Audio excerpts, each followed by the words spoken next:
ఏమీ తెలిసి నన్ను మోహిస్తివి, దేహమేలాంటిదని నీవాలోచిస్తివి. అచ్చమైన తోలు తిత్తి అందునా గుమ్మాలు 9, హేయమైన ఘటము కాయము, ఆయువైన క్షణము మాయము. ఏ ఫలము ఉందని ఇందు చేరితివి, నిజ మర్మ మెరుగక నీలవేణి పొందుకోరితివి.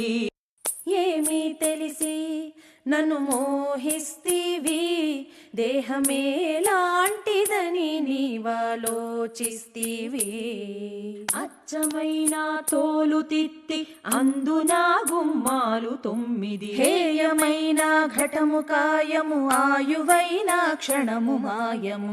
ఏ ఫలము ఉందని ఇందు చేరితివి, నిజ మర్మ మెరుగక నీలవేణి పొందుకోరితివి.